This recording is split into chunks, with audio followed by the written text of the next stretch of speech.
스킨 부스터를 맞고 싶은데 가장 유명한 게 리쥬란이잖아요. 그쵸? 근데 워낙 네. 아프다는 인식이 너무 강해서 이게, 그러니까 우리가 아픈 이유가 있어요. 그러니까 일단 요거를 먼저 말씀드리자면 안 아프면 잘못 맞는 거예요. 네, 우리가 스킨 부스터 형태로 이 엠보를 만든다고 하는데 왜 우리가 스킨 부스터를 맞고 오면 이렇게 올록볼록하게 이게 만들어지잖아요. 리투오는 이걸 만들면 안 됩니다. 왜요? 네, 리투오는 우리가 그 콜라겐을 콜라겐 스티뮬레이터나 이런, 예를 들어 스컬트라, 주베로, 뭐 에버클, 뭐 올리디아, 뭐 이런 것들, 우리가 콜라겐을 만들어내는 것들은 이런 식으로 엠보를 이렇게 만들면 그대로 결절이 생겨요. 올록볼록 올라온 게 안 없어집니다.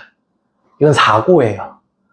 그래서 이게 원장님들이 이거 놓을 때 대충 놓는 것 같지만 이 생각보다 이제 경험이 조금이라도 이제 좀 생기신 원장님들은 이게 본능적으로 이 깊이 들어가는 깊이가 있거든요. 느낌이. 딱 거기 들어가면, 요쯤 들어가면 이 엠보의 안전한 구역.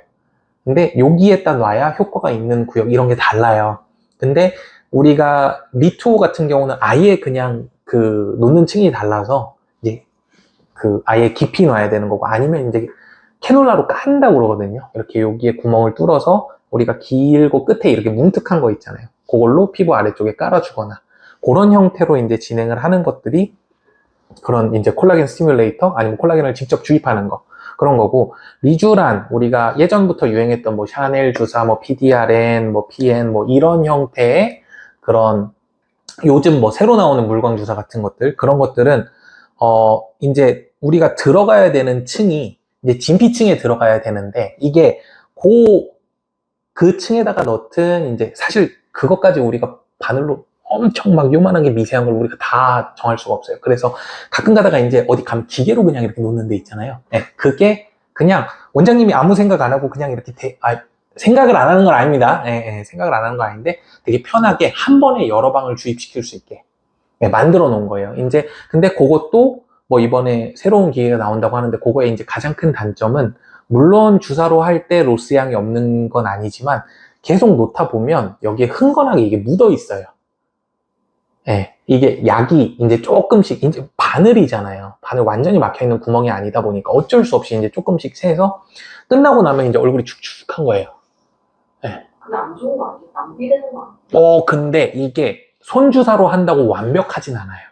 왜냐하면 우리가 모공이 조금이라도 넓은 분들은 하다 보면 이렇게 분수처럼 이렇게 쭉 튀어나오는 경우가 있거든요. 모공이 크면. 근데 그 층에 들어가야 얘가 정확하게 역할을 해줄 수가 있어요. 그러니까 내가 결국에는 피부가 좋게 하려고 하면 이게 지방층이나 이런 데 들어가면 아무 효과가 없어요. 들어가면 그냥 그 사이에 잠깐 들어갔다 분해돼서 사라지는 역할이고, 이게 진피층에 도달이 돼야 되는데 그러면 피부를 되게 얇게 떠야 돼요. 자, 우리가 그러면 이거는 왜 아프냐 그러면 조금 비율을 좀 이렇게 살짝 이제 징그러울 수도 있는 그런 비율을 들자면 겉가죽을 벗겨내는 통증이에요. 이 사이를 이 약으로 들어 올리는 거예요. 이 피부를 그 사이에 딱 위치할 수 있게. 그러니까 아픈 거예요. 우리가 병원 가가지고 입원을 하거나 그러면 항생제를 맞으려면 여기다 항생제를 테스트하는 경우가 있어요. 그거 진짜 아프거든요. 아니면 알레르기 테스트 해보신 분들, 여기에 요 피부만 이렇게 살짝 떠가지고 놓는 주사를 그러니까 말하자면 피부가 이렇게 들어 올려져서 벗겨지는 통증인 거예요. 이렇게. 그러니까 이건 비유예요. 정확하게 그 통증이 아니고. 이러면 이제 댓글이 미치듯이 달린단 말이에요. 제가 아무것도 모른다고. 근데 환자분들이 가장 이해하기 쉬운 비유가 이거예요. 그러면 안 아프면 왜 효과가 없어요? 더 깊숙이 놓으면 피부 겉가죽이 안 벗겨지겠죠. 그럼 그 통증이 없는 거예요. 그냥 지방 안에 그냥 쑥 들어가고 그냥 쑥 들어가고 끝날 거 아니에요. 그러니까 놓는데 하나도 안 아프다? 마취가 너무 잘 됐거나, 근데 마취가 아무리 잘 됐어도 이걸 계속 벗겨내는데, 아니면 원장님이 뭔가 잘못 놓고 있거나, 둘 중에 하나인 거예요. 엉뚱한 층에 놓고 내가 이제 뭐 예를 들어서 리쥬란 같은 경우가 이제 가격대가 이제 정해져 있으니까 뭐 여기에 뭐 한 300방? 막 이런 식으로 놓잖아요. 그러면 이거를 잘못 놓을 때마다 이제 마이너스 500원, 마이너스 500원, 마이너스 500원 이렇게 되고, 따랑 이렇게 되고 있는 거예요. 이렇게. 그래서 아파야 효과가 있어요. 아프면 안심해도 된다는 그쵸? 아프면 효과가 있게 잘 맞고 있는 거예요, 지금. 그래서 원장님이 나한테 정말 열심히 해주고 있지만 아파서 죽을 것 같다 이런 느낌인 거고, 자, 이게 들어 올린다고 그랬잖아요. 그러면 어떨 때 더 아플까요? 들어 올려질 때. 들어 올려질 때 아픈 게 맞는데 네. 뭘 하면 이게 더 아플까요? 여기에 들어가는 게 밀도가 높으면 높을수록, 그러니까 무슨 소리예요? 내가 이걸 만져봤어요. 끈적끈적할수록 들어가는데 통증이 더 심하겠죠. 잘 들어가지도 않아요. 우리가 필러 같은 걸 그 부분에다가 이걸 넣으려고 그러면 잘 들어가지도 않아요. 예, 물론 넣을 일도 없지만, 필러를 거기다 넣으면 이제 이렇게 풀어나고 그냥 끝날 거 아니에요. 분해도 제대로 안 되고. 그래서 리쥬란이 원래는 처음에 나온 게 리쥬란이 농도가 훨씬 더 높았었어요. 근데 지금도 제일 높은 농도, 초반에 나오던 그 리쥬란 제품들이 아직도 나와요. 근데 잘 안 팔려요. 너무 아프니까. 우리가 흔히 뭐 리쥬란 힐러, 리쥬란 HB 이렇게 얘기하지만 리쥬란 HB가 가격도 제일 합리적이고 덜 아프다 이런 얘기가 많잖아요. 네. 그만큼 농도 차이가 있어요.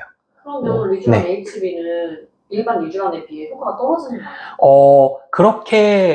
그러니까 이 농도의 그 차이 때문에 그렇게 한다라고 하면 그게 틀린 말은 아니긴 해요. 대신에 상대적으로 이거를 안 맞는 것보다는 거기에 마취약이나 이런 게 들어있는 상태에서 이 환자분이 보통은 리쥬란은 우리가 한 달 간격으로 3번 정도는 초반에 맞고 그 뒤에 피부 회복이 어느 정도 이루어지면 그 뒤에는 3, 4개월에 한 번, 1년에 한 3번에서 4번 정도 맞으면 그 효과를 유지할 수 있다라고 하는데, 이제 농도를 만들어 놓은 것 자체가 일단 첫 번째 아픈 거에 허들을 낮춰서 환자분 피부를 빠르게 개선시키는 게 필요하기도 하고, 그러니까 첫 번째는 안 맞는 것보다는 낫다 이거죠. 두 번째는 어찌됐든 간에 이 정도의 농도에서도 그만큼 환자분의 피부를 어느 정도 좋게 만드는 유효 효과에 대한 게 입증이 돼 있으니까, 그래서 그 정도의 농도를 사용을 해도 효과가 있다 라고 제품이 나와 있는 거죠. 그거보다 훨씬 더 높은 거 원하시면 맞으셔도 돼요. 참을 수 있으면.